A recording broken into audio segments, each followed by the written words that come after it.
You've been told the wrong story about genius. The story goes like this. Some people are born with it. Mozart composing at 4, Einstein revolutionizing physics at 26, Jobs seeing the future before anyone else could. Talent that arrived fully formed, that made the rest of us mere witnesses to something we couldn't replicate. That story is not just incomplete. It is almost entirely wrong. And the researchers who have spent decades studying the highest achievers in human history, across music, science, mathematics, sport, literature, chess, have found something that disrupts the genius narrative at its foundation. The one thing that separates people who achieve at extraordinary levels from people who don't is not talent. It is not IQ.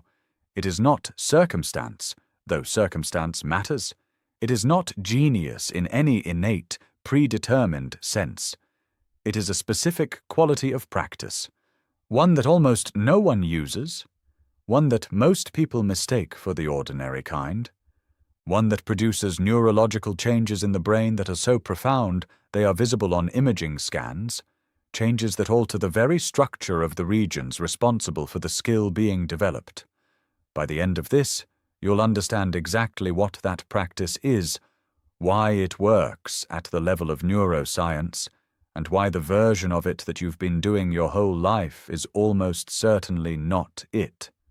There is a researcher named Anders Ericsson.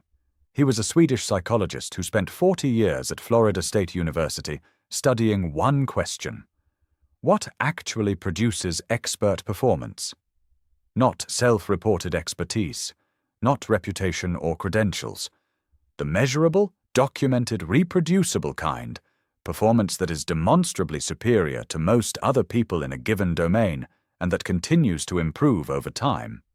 Ericsson studied violinists at the Berlin Academy of Music, chess grandmasters, Olympic athletes, surgeons, memory champions, pilots, radiologists, taxi drivers navigating complex cities. Across all of these domains, with all of these different kinds of expertise, he found the same pattern. The people who achieved at the highest levels were not simply doing more practice, they were doing a specific kind of practice that differed fundamentally from what most people call practice. He called it deliberate practice. And his research, published across decades and culminating in his 2016 book with journalist Robert Poole, represents the most comprehensive account of how human expertise actually develops. Here is what deliberate practice actually is, and here is why it is so different from what most people think of as practice. Ordinary practice, the kind most people do, involves doing things you can already do, slightly more. Running the same distance a little faster, playing through a piece of music you've played before, reviewing the material you already understand. It is comfortable, it is measurable, it produces a sense of progress, but it does not produce expert performance because it does not systematically address the specific weaknesses that separate your current level from the next one. Deliberate practice, as Ericsson defined it, has 4 essential components. First, it targets specific aspects of performance that are currently below the required standard, not the things you're good at, the things you can't yet do. Second, it provides immediate, specific feedback on each attempt, not general encouragement or discouragement, precise information about exactly what went right, what went wrong, and why. Third, it operates at the edge of current ability, not comfortably within the range of what you can already do, at the exact point where the task is sufficiently difficult to require full attention and effort, but sufficiently achievable that progress is possible. And fourth, it requires full mental engagement, not going through the motions while the mind is elsewhere. Complete, focused, effortful attention on the specific aspect of performance being worked on. Most practice meets none of these criteria. It is comfortable, it targets strengths, it provides vague, delayed feedback, and it is often performed in a state of divided attention, the autopilot of someone doing something they've done before, without the focused engagement that would produce change. This is why most people plateau, not because they hit the ceiling of their potential, because they stopped practicing in the way that actually produces improvement and started repeating what they already know how to do. Here is the neuroscience of why deliberate practice works when ordinary practice doesn't. The brain changes in response to experience. This is the principle of neuroplasticity. The brain's capacity to physically reorganize itself by forming new connections and pruning existing ones in response to what it is asked to do. But neuroplasticity is not triggered equally by all experience. It is triggered specifically by experience that requires the brain to reach beyond its current capacity. When you operate within your existing skill level, doing what you can already do, the relevant neural pathways are already established. The brain runs the existing circuitry. No new connections are formed, no structural changes occur. When you operate at the edge of your current capacity, attempting something you cannot yet do reliably, the brain is forced to build new pathways, to form new connections between neurons that have not previously been coordinated, to physically reorganize the neural architecture responsible for the skill. Research by Eleanor Maguire at University College London documented this concretely in a study that became one of the most cited in neuroscience. Maguire studied London taxi drivers, people who had spent years memorizing the extraordinarily complex road network of one of the world's most intricate cities, a requirement for passing the knowledge, one of the most demanding licensing examinations anywhere. She found that the hippocampi of experienced taxi drivers, the brain regions most involved in spatial memory, were measurably larger than in comparable non-taxi drivers. And the longer a driver had been practicing, the larger the relevant hippocampal regions. The brain had physically grown in the regions being most intensively used. This was not the result of talent, of special innate capacity. It was the result of years of the specific, demanding, effortful work of memorizing spatial information at the edge of ability with constant feedback. Deliberate practice, literally, built new brain. Now here is where the story of genius becomes something different. Mozart's father was Leopold Mozart, himself a musician and one of the foremost music educators of 18th century Europe. Leopold began training Wolfgang systematically at age 3. By the time Mozart produced his first compositions that are considered genuinely impressive, in his mid-teens, he had already accumulated thousands of hours of the most intensive musical training available anywhere in the world. The child prodigy narrative, the idea that Mozart's genius appeared fully formed in early childhood, misrepresents the actual history. His early compositions, produced before the training had fully accumulated, are not considered particularly impressive by musicologists. They bear the marks of a student working within existing forms rather than a genius transcending them. The works that established his reputation as one of the greatest composers in history came after roughly 15 years of intensive, deliberate practice under one of the most demanding musical educators of his era. This is not a dismissal of Mozart. It is a more accurate account of where his genius actually came from, one that suggests something significant about where genius comes from in general, not from innate gifts that arrive without cultivation, from the specific, sustained, painstaking development of skill through the kind of practice that produces real change in the brain. Here is the 10,000-hour story, and the part of it that almost always gets left out. Ericsson's research on the Berlin violinists found that by age 20, the students who had achieved the highest levels of performance had accumulated approximately 10,000 hours of deliberate practice. Students at lower performance levels had accumulated significantly fewer. Malcolm Gladwell popularized this finding in his book Outliers in 2008, describing it as a threshold, 10,000 hours, after which expertise becomes possible. What Gladwell's version did not capture, and what Ericsson spent years trying to clarify, is that the number of hours is almost irrelevant without the quality of those hours. 10,000 hours of ordinary practice does not produce the same result as 10,000 hours of deliberate practice. The taxi drivers who accumulated their knowledge through a specific, demanding, systematically structured process of memorization and testing developed a different brain than someone who had simply driven around London for 10 years. The violinists who practiced with a teacher providing immediate, specific, corrective feedback after every passage developed different abilities than those who played through pieces on their own for equivalent time. The number is not what matters. The nature of the practice is what matters. And the nature of deliberate practice, the specific, uncomfortable, feedback-rich, edge of ability, fully attentive kind, is so demanding that most people avoid it even when they believe they are practicing. Because ordinary practice feels like work and produces a comfortable sense of progress, deliberate practice feels like struggle and often produces acute awareness of what you cannot yet do. The discomfort is not a sign that something is wrong. It is the signal that something is changing. Here is the finding that most disrupts the talent narrative. Erickson's research found almost no cases of individuals who achieved expert performance without extended deliberate practice. And equally important, almost no cases of individuals who engaged in extensive deliberate practice and did not achieve a high level of performance. The correlation between deliberate practice and performance level was high. Not perfect, circumstances matter, access to quality instruction matters, starting age matters in domains where physical development is relevant.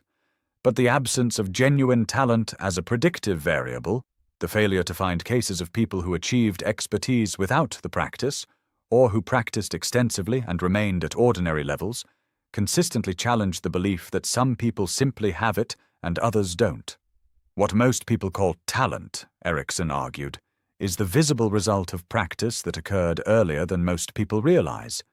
The child who seems to have a natural gift for music has often already accumulated hundreds of hours of informal musical engagement before their talent becomes apparent. The gift is not the starting point, it is an intermediate result. This does not mean everyone can achieve everything. Physical constraints are real in certain domains. Genetic factors affect the rate and ceiling of certain kinds of development. The research does not claim otherwise. What it claims, and what the evidence supports, is that the ceiling in most domains is significantly higher than most people ever approach, and that what stops people from approaching it is almost never innate limitation. It is the failure to practice in the way that actually produces change. Here is what the research says about the internal experience of deliberate practice and why it is so consistently avoided. It is not enjoyable. Erickson's interviews with elite performers across domains consistently found that deliberate practice, the specific, effortful, weakness-targeting, feedback-rich kind, was not described as pleasurable by those who did it. It was described as hard, as requiring significant motivation to sustain, as involving repeated confrontation with current limitations.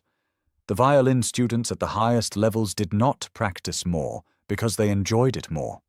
They practiced more because they had developed specific strategies for sustaining the effortful engagement that deliberate practice requires: better recovery between sessions, clearer goal structures, stronger internal motivation connected to long-term outcomes rather than immediate enjoyment. This finding matters because it disrupts a second common belief about genius, not just the belief that it is innate, but the belief that it is effortless.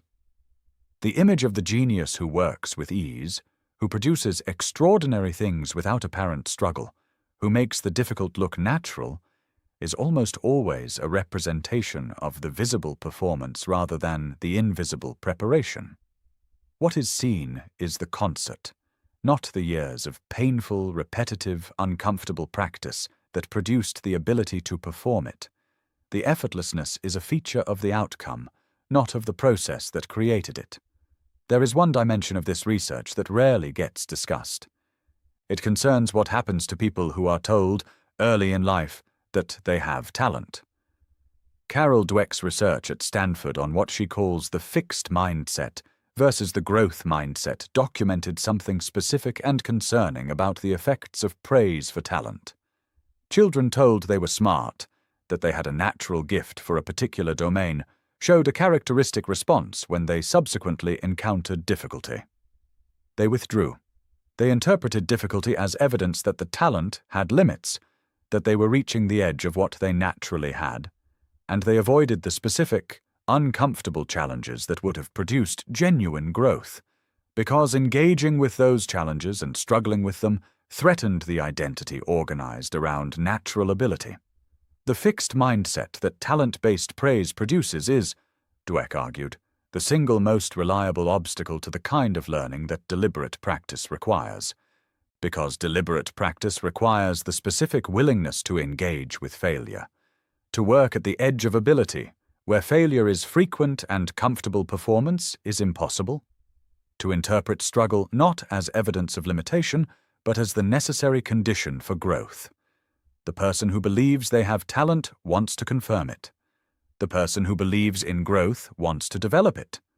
And only one of those orientations is compatible with the sustained, effortful, uncomfortable practice that expertise actually requires. This is why some of the most naturally gifted people in any domain plateau earlier than people who started with less apparent ability. The gift exempts them, for a while, from the necessity of the hard work. And in that exemption, they miss the habit of deliberate practice that the people without the gift were forced to develop. The tortoise is not just a fable, it is a documented psychological phenomenon. You've been told the wrong story about genius. That's where we started. The right story is not that genius doesn't exist, it does. The produced works are real. The extraordinary performances are real. The gap between what these people achieved and what most people achieve is real. What is not real is the idea that the gap arrived without practice.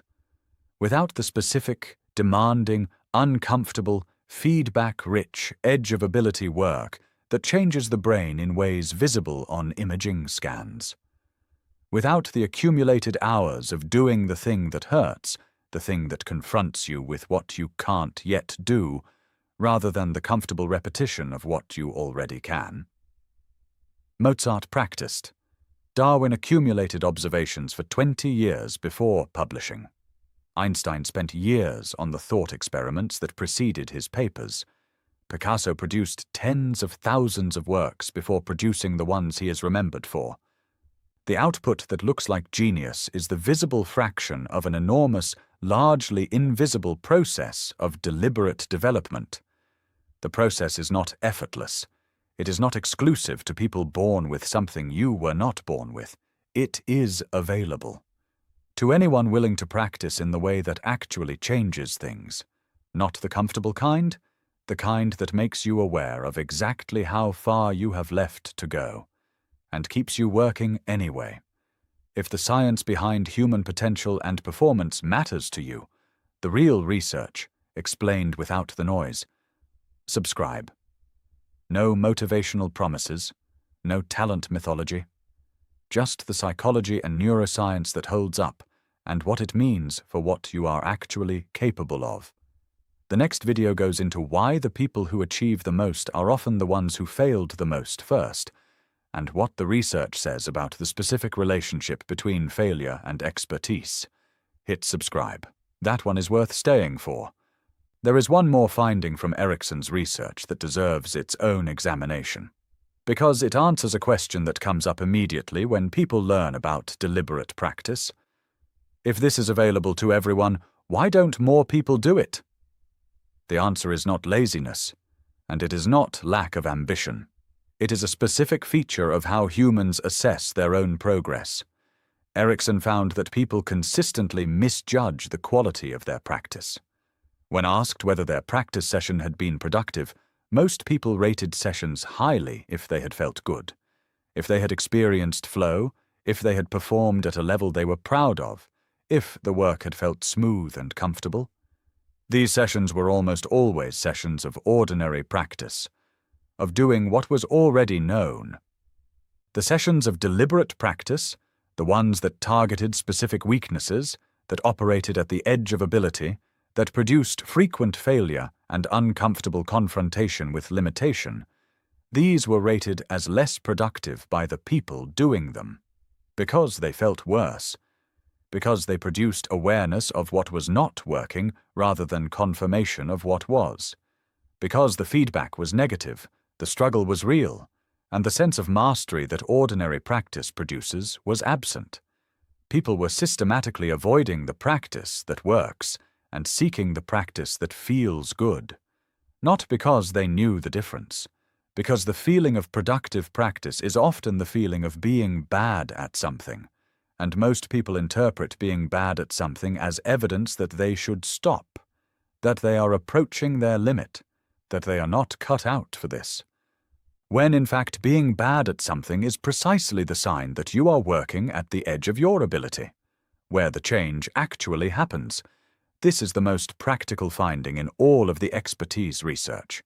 The practice that builds genuine skill is the practice that feels uncomfortable, not because discomfort is inherently valuable, because discomfort in the context of specific, targeted work at the edge of ability is the neurological signal that the brain is being asked to build something new.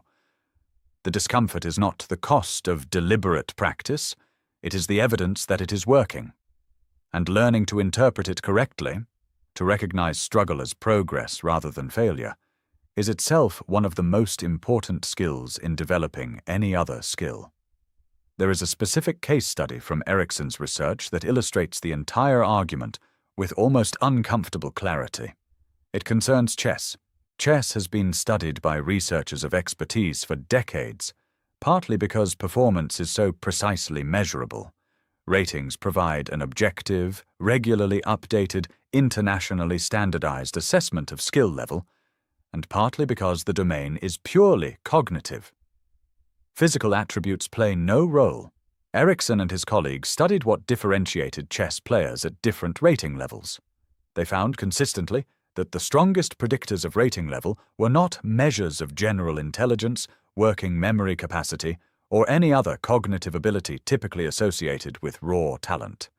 The strongest predictor was one thing: the number of hours spent studying chess, specifically studying master games and puzzles in a deliberate, focused way, analyzing positions, making predictions, checking those predictions against the actual moves made, and understanding why the master's choice was superior. Not playing chess, studying it, deliberately, with feedback from the position itself. There is a case, well known in chess history, of Laszlo Polgar, a Hungarian psychologist who set out to prove that genius was made, not born. Polgar had no particular chess talent himself. He chose chess as the domain for an experiment. Could deliberate practice, started early, produce world-class performance in any child, regardless of innate gift? He trained his 3 daughters from early childhood with precisely structured, deliberate practice. All 3 became grandmasters. Judith Polgar became the highest-rated female chess player in history, and at her peak was ranked in the top 10 players in the world, regardless of gender. Laszlo Polgar's experiment did not prove that anyone can become a world chess champion. Physical and circumstantial factors place real limits on outcomes even in deliberate practice. What it demonstrated, with unusual rigor, in real life rather than in a lab, is that the relationship between early intensive deliberate practice and extraordinary performance is causal, not correlational, not suggestive. Causal. The practice produced the performance, not in one child, in all 3. In a domain that most people would have said required special innate gift, with children who had no unusual prior claim to that gift. That finding has never been fully integrated into the way most people talk about talent, potential, or who is capable of extraordinary achievement. It should be, because what it says is simple. What you become is, in large part, the result of what you practice, and what you practice is, in large part, a choice. Not entirely. Not in isolation from circumstance and access and the specifics of what any individual was given to start with, but more than most people have been taught to believe. And more than the story of genius, The story of gifts that arrive rather than being built has ever allowed them to see.